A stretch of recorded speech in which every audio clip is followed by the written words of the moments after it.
एक 13 साल की लड़की अरोसी तलवार 16 मई 2008 को भारत के नोएडा में अपने बेडरूम में गला रेतकर मृत अवस्था में पाया गया। तो अधिकारियों ने तुरंत जवाब के लिए उसके माता पिता की ओर रुख किया और ये गला काटकर आत्महत्या करना दुर्लभ है, इसीलिए पुलिस को यकीन नहीं था कि वे एक हत्या की जांच कर रहे थे। लेकिन इसके बाद जो जांच हुई वो बिल्कुल भी आसान नहीं थी। इस केस में इतने लंबे समय में इसमें इतने तीखे मोड़ आए कि यह एक सनसनीखेज रहस्य बन गया जिसकी कोई तुलना नहीं की जा सकती। सबसे पहले मेन सस्पेक्ट 45 साल के हेमराज बाजले थे, जो राकेश और नपुर तलवार के घर पर काम करने वाले नौकर थे। आपको बता दें, राकेश और नपुर तलवार आरुषि तलवार के माता पिता हैं, यानी जब तक कि आरुषि तलवार की हत्या के एक दिन बाद हेमराज बाजले जो नौकर है उनकी भी मौत हो गई। उनकी लाश आरुषि तलवार के घर के छतों पर आंशिक रूप से सड़ी हुई अवस्था में पाया गया। अब जब दो हत्याएं उनके हाथ में है तो अधिकारियों ने जांच में गड़बड़ी करना शुरू कर दी, जिसमें आरुषि तलवार की मौत के बाद अपराध स्थल को सुरक्षित न रखना और हत्या के कुछ घंटों बाद मीडिया और जिज्ञासु लोगों को घर में घुसने की अनुमति देना शामिल है। फिर भी इस जांच ने जल्दी ही अपना लक्ष्य पा लिया, जिसके पास दोनों हत्याओं के लिए सबसे अधिक पहुंच और संभवतः मकसद था, और वो है खुद आरुषि तलवार के माता पिता। 24 मई 1994 को दो दांत के डॉक्टरों के घर जन्मे आरुषि तलवार दिल्ली पब्लिक स्कूल की स्टूडेंट थी और अपनी मृत्यु के समय अपने माता पिता के साथ नोएडा के सेक्टर 25 में रहती थी। इस बीच डॉक्टर राजेश और नपुर तलवार सेक्टर 27 के एक क्लिनिक के साथ साथ फोर्टिस अस्पताल में भी प्रैक्टिस करते थे, जहाँ तलवार की दंपति के डेंटल डिपार्टमेंट की प्रमुख थी। तलवार दंपति के करीबी दोस्त अनीता और प्रफुल्ल दुरानी ने दंपति के साथ नोएडा क्लिनिक साझा किया।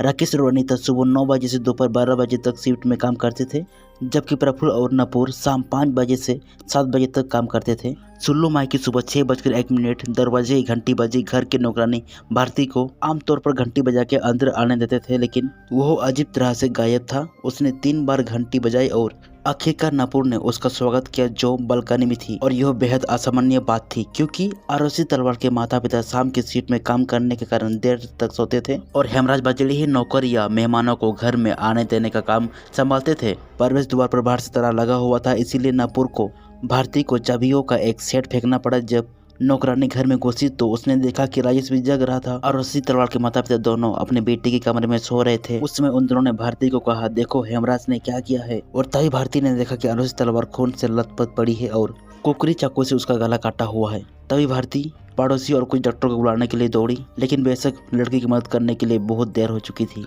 जब पुलिस सुबह 7:15 में पहुंची तो तलवार दंपति द्वारा बुलाए गए 15 लोगों की भीड़ पहले से ही लिविंग रूम में थी, जबकि 5 या 6 लोग अन्य तलवार दंपति के मास्टर बेडरूम में थे। अपराध स्थल से छेड़छाड़ के मामले में दर्जनों लोगों द्वारा डीएनए सेक्शन की अखंडता को धूमिल करना और चीजों को इधर उधर करना काफी गंभीर था। पुलिस ने अपराध स्थल से जो 28 फिंगरप्रिंट नमूने उठाए थे, उनमें से अधिकतर धुंधले और बेकार थे। अजीब बात यह है कि राकेश तलवार, जो आरुषि तलवार के पिता हैं, उन्होंने पुलिस को कहा कि वे छत का दरवाजा ना खोले और बजाते को पकड़ने के लिए उन्हें 25,000 रुपये का पेशकश की। यह कहानी कि यह लिव इन नौकर था लगभग तुरंत ही जड़ पकड़ गई। सीबीआई ने बाद में बताया कि दंपति तलवार की इस कहानी को कितने सक्रिय से आगे बढ़ रहे थे। राकेश और नपुर तलवार ने यह भी दावा किया कि हत्या के दौरान उन्हें एक भी आवाज़ नहीं सुनाई दी। उन्होंने कहा कि उनके बंद दरवाजे और एयर कंडीशन यूनिट ने मारपीट और चीड़-फाड़ की आवाज़ को रोक दिया। जिस रात आरुषि तलवार की हत्या हुई, उसके जोश अनमोल ने तलवार दंपति के लैंडलाइन नंबर पर कॉल किया था। आधी रात के आसपास का समय था और अनमोल अपने दोस्त के सेलफोन से संपर्क नहीं कर पा रहा था। आरुषि तलवार आमतौर पर आधी रात के बाद भी अपने दोस्तों से बात करती रहती थी और फोन का इस्तेमाल करती थी। हालांकि 15 मई को उनका फोन रात 9:10 के बाद बंद हो गया था। अनमोल के घर पर किए गए फोन का कोई जवाब नहीं मिला तो उसने रात करीब 12:30 एक टेक्स्ट मैसेज भेजा और यह मैसेज उसके फ़ोन पर कभी नहीं आया, क्योंकि वह पहले ही बंद हो चुका था।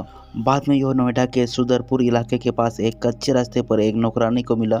उसकी यादें पूरी तरह से मिट चुकी थी।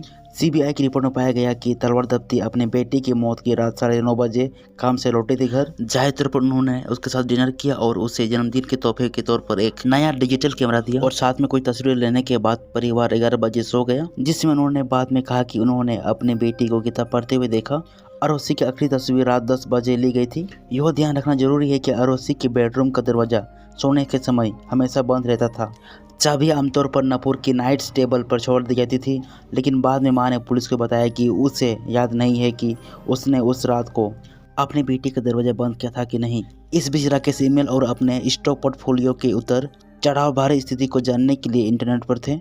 उन्होंने अपना आखिरी ईमेल रात 11:57 बजे लैंडलाइन पर कॉल आने के बाद भेजा। जहां तक सभी को पता है कि उसके बाद वे सोने चले गए। हालांकि उन्होंने आखिरी बार इंटरनेट का इस्तेमाल आधी रात के बाद किया था। ऐसे माना जा रहा है कि आरुषि तलवार और हेमराज बजेले की हत्या आधी रात के 1 बजे तरफ की गई है। यह पता चला कि आरुषि का इंटरनेट राउटर सुबह 3:43 बजे बंद कर दिया गया था, जिससे पता चलता है कि जो व्यक्ति उसे बंद करने के लिए उसके शयनकक्ष में गया था, उसने या तो खून से लथपथ बिस्तर पर पड़ी मरा हुआ आरुषि को नहीं देखा, या तो फिर वो उसकी मौत का जिम्मेदार था। अगले दिन अपार्टमेंट और छात की चाबियां कथित तौर पर नपुर के बिस्तर पर मिली। आरुषि के बेडरूम की चाबियां लिविंग रूम में थी। घर की चाबियों का कोई दूसरा सेट नहीं था। भले ही प्रॉपर्टी का गेट बाहर से बंद था, लेकिन यह स्पष्ट रूप से किसी और के पास एक अतिरिक्त सेट था। लेकिन कौन हो सकता है वो? जब डॉक्टर परेशान माता पिता का जांच करने तलवार के घर आए तो उन्होंने छात के दरवाजे के हैंडल पर खून के धब्बे देखे जो अभी भी बंद था। उन्होंने फर्श पर खून से सने पैरों के निशान और सीढ़ियों पर खून के धब्बे भी देखे। राजेश तलवार से छात की चाबियां मांगी गई, लेकिन उसने चाबियां नहीं दिखाई और दरवाजे के हैंडल पर खून देखकर अंदर चला गया। वो पूरे दिन अंदर ही रहा। पुलिस छात तक नहीं पहुंच पाई। हेमराज बजेले का लाश अगले दिन यानी 17 मई को बरामद हुआ। संयोग से पिछले दिन की टेलीफोन कॉल सुबह 9 से 10 बजे के बीच 2 बार दोहराई गई। जिस दिन उसे बरामद किया गया, गौतम ने अपने परिचित पत्रकारों को फोन करके छात का गेट खोलने से पहले घर पहुंचने को कहा। 17 मई को पुलिस ने छात का ताला तोड़ा क्योंकि चाबियां अभी भी गायब थी और बजेले का सड़ता हुआ लाश बरामद किया। इस बात से सबूत मिले है कि दोनों लाशों को अपार्टमेंट के इधर उधर घुमाया गया था। नई कहानी ये थी कि बजेले की लाश को चादर में लपेटकर छात में इधर उधर लाया गया था। फिर छात का दरवाजा बंद कर दिया गया और हत्यारे फिर से घर में घुसे और विस्की पी। यहाँ शराब की अलमारी लकड़ी की पैनल के पीछे काफी अच्छी तरह से छिपी हुई थी। रसोई की मेज पर मिली विस्की की बोतल पर दोनों पीड़ितों के खून के धब्बे थे। हालांकि पुलिस उसे उचित नमूने एकत्र करने में विफल रही थी। जिस जगह मर्डर हुआ था उस जगह को सजाया गया था और तलवार दफ्ती की ओर इशारा करने वाले किसी भी सबूतों को मिटा दिया गया था। तलवार दफ्ती ने अपने नौकरों से कहा कि वे उसके कमरे के फर्श और दीवारों को साबुन और पानी से साफ करें और उसके खून से सने गद्दों को पड़ोसी की छत पर फेंक दिया गया। लेकिन इस बीच फोन रिकॉर्ड से पता चलता है कि 16 मई को 3 बजे से शाम 6 बजे के बीच राजेश के बड़े भाई दिनेश, उनके पारिवारिक मित्र सुनील चौधरी, सेवानिवृत्त पुलिस उपाधीक्षक के गौतम और किसी अज्ञात नंबर से किसी व्यक्ति ने पोस्टमार्टम रिपोर्ट लिखे जाने के दौरान बातचीत शुरू की। दिनेश चौधरी कॉल करता है, फिर चौधरी गौतम को कॉल करता है, फिर गौतम अज्ञात नंबर पर कॉल करता है। फिर यह 6 बार दोहराया जाता है, लेकिन उल्टे क्रम में। बाद में सीबीआई ने कहा कि यह संचार पारिवारिक द्वारा गौतम से अपने संबंधों का उपयोग करके लाश का पोस्टमार्टम रिपोर्ट से बलात्कार के सदस्य को मिटाने का प्रयास हो सकता है। सिद्धांत यो है कि राजेश ने शायद अपने बेटी को हेमराज बजेले के साथ यौन संबंध बनाते हुए पकड़ लिया और गुस्से से उन दोनों को मार डाला और इसीलिए वो चाहता था कि रिपोर्ट से संभव का कोई भी सदस्य बाहर रहे। जब हेमराज बजेले की मौत हो गई तो तलवार दफ्ती मुख्य सस्पेक्ट बन गए थे। उन्हें पता था कि शराब की अलमारी कहाँ है। उनके पास घर की चाबियां थी और जब हत्या हुई तब वे घर में ही थी। और जब राजेश तलवार को पुलिस ने 23 मई को गिरफ्तार किया था, जब अपराध स्थल का सबसे पहले जांच करने वालों ने कहा कि हत्या किसी ऐसे व्यक्ति द्वारा की गई थी जो आरोपी के बहुत ही करीब थे। इस बात की सबूत मौजूद थे कि उसने सेक्स किया था और यह है कि उसकी यौन में किसी ने प्रवेश किया था और बाद में उसे साफ किया था, लेकिन वहाँ कोई स्पर्म नहीं मिला। पुलिस का गैसिंग यह है कि राजेश तलवार ने अपने साथ रहने वाले नौकर और छोटी बेटी को यौन क्रियाकलापों में लिपटा हुआ पाया और अपनी बेटी की हत्या एक ऑनर किलिंग के रूप में की और हेमराज बजेले ने उनके साथ बलात्कार किया। एक अन्य सिद्धांत यह था कि राजेश तलवार खुद विवाहित संबंधों में लिपटे थे और उनकी बेटी ने उनसे इस बारे में बात की और हेमराज बजेले ने उन्हें ब्लैकमेल किया। राजेश तलवार के परिवार ने इन आरोपों को हल्के में नहीं लिया। उनका दावा है कि पुलिस उन्हें हत्यारा बताकर फंसाने की कोशिश कर रही है ताकि यह छिपाया जा सके कि सीबीआई को जांच सौंपने से पहले उन्हें कितनी खराब तरीके से जांच की थी। सीबीआई ने पहले ही दिनों में आरोपी के माता पिता को दोष मुक्त कर दिया था, यानी कि दोष नहीं माना था। उनके नए सस्पेक्ट तलवार दंपति के साया किशन थारराय और 2 नौकर राजकुमार और विजय मंडल थे। सीबीआई को शुरू से ही यह सब लग रहा था कि यह अंदर का काम था। आरोपी और बजेले की हत्या करने वाले को घर में घुसने की अनुमति नहीं थी क्योंकि जबरन घुसने में कोई निशाने नहीं थे और घर का गेट बाहर से बंद था। सीबीआई द्वारा तीनों सस्पेक्ट से पूछताछ करने के बाद उन्हें यह विश्वास हो गया कि आरोपी की हत्या एक असफल यौन उत्पादन के बाद की गई थी और हेमराज बजेले इस कृत्य के लिए जिम्मेदार लोगों का शिकार हुआ। हालांकि इस बिंदु पर पहुंचने के लिए की गई अनैतिक पूछताछ के कारण कोई भी ठोस सबूत नहीं मिलने के बाद तीनों को रिहा कर दिया गया। हालांकि सभी को यह समझ में नहीं आ रहा था कि हत्यारा हेमराज बजेले को छत पर क्यों सड़ने देगा, खासकर तब जब इसके लिए जिम्मेवार लोग ही वही रहते हैं। सीबीआई ने एक थ्योरी में यह पेश की कि आरोपी के अपराध स्थल की जांच पूरी होने के बाद बॉडी को ठिकाने लगाने के लिए बॉडी को वहां छिपाया गया था। हालांकि मीडिया का इतना ध्यान और घरों में लोगों के आने जाने के कारण यह अब कोई विकल्प नहीं था। हालांकि पर्याप्त सबूत तो थे, लेकिन अपराध स्थल के साथ असाधारण रूप से छेड़छाड़ की गई थी। फिर भी सीबीआई को यह लगा कि आरोसी के माता पिता भी इसमें शामिल थे। हालांकि 2010 में सीबीआई ने अपनी जांच दूसरी टीम को सौंप दी, जिसने मामले को बंद करने की सिफारिश की।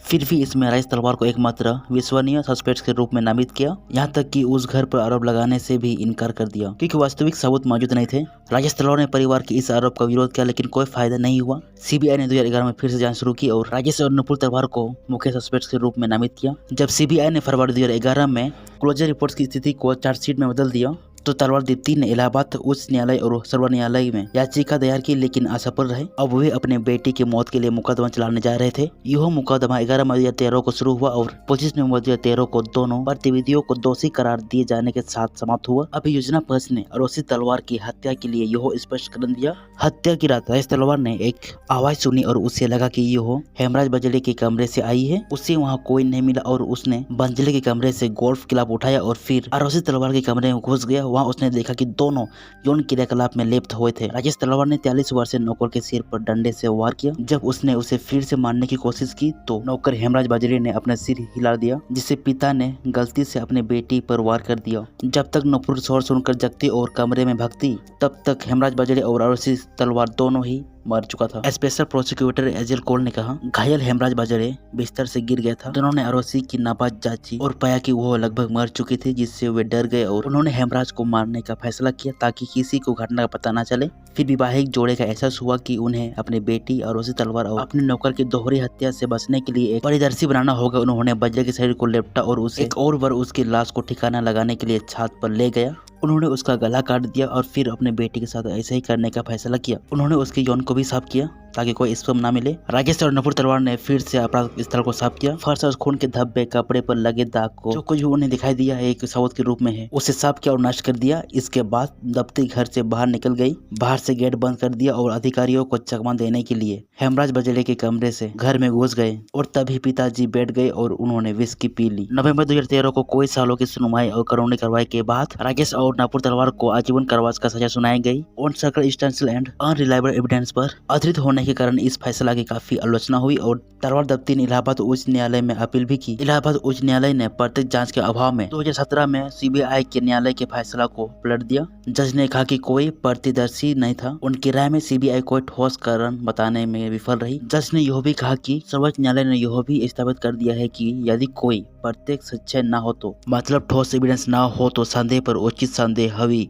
हो जाना चाहिए। इसमें 4 साल लग गए, लेकिन माता पिता 12 अक्टूबर 2017 को बारी होने में सफल रहे और तब से वे दोनों आजाद है। यह केस कानूनी रूप से अभी तक अनसुलझा है और परिवार, सीबीआई, स्थानीय पुलिस और मीडिया पर आरोप लग रहा है कि उन्होंने जांच को बर्बाद कर दिया है, जबकि इसके परिवहन स्वरूप उनकी बेटी के हत्यारे की पहचान होना जरूरी था। सीबीआई इस फैसला से संतुष्ट नहीं थी कि पूर्वी सीबीआई निदेशक एपी सिंह ने विशेष रूप से महसूस किया कि उनका ब्यूरो अधिक हेरफेर वाले माहौल और सच्चे वाले के लिए कम अवसरों से निपट रहा था। एपी सिंह ने कहा, हमारी जांच एकमात्र कमजोरी यह थी कि अपराध स्थल के साथ साथ पहले ही दिन ही भूत छेड़छाड़ की गई थी। नतीजा उसके बाद हमें अपराध स्थल से कुछ भी सबूत नहीं मिल पाया। पूरी जांच में यही सबसे बड़ी कमी थी। एपी सिंह ने अदालत में कहा था कि हालांकि उनके पास पर्याप्त सबूत नहीं थे, लेकिन सीबीआई का मानना था कि माता पिता इसमें शामिल थे। जब उन्होंने केस बंद करना चाहा तो अदालत ने इसकी अनुमति नहीं दी और इसके बजाय तलवार दंपति पर हत्या के आरोप में मुकदमा चलाने का आदेश दिया। लेकिन अंत में आरोसी तलवार और हेमराज बजले के साथ मिलने के 1 दशक से भी अधिक समय बाद नोएडा भारत में हुई दूसरी हत्या का मामला अभी भी अनसुलझा है। तो दोस्तों, ये था आज का हमारे video Arossim double murder case के बारे में। ये एक ऐसा केस है जिन्हें पुलिस से लेकर सीबीआई से लेकर मीडिया से लेकर सभी को अनसुलझा कर रख दिया है और इस केस के मर्डर को लेकर अधिकतर शक आरोसी तलवार के माता पिता पर गए, लेकिन मेन पॉइंट तो यह है कि ये केस अब भी सॉल्व नहीं हो पाई है। तो दोस्तों, आपका इस केस को लेकर क्या ओपिनियन मुझे कमेंट में जरूर बताना। अगर आपको और भी ऐसे जुड़ी क्राइम से रिलेटेड केस के बारे में जानना है तो चैनल को सब्सक्राइब करें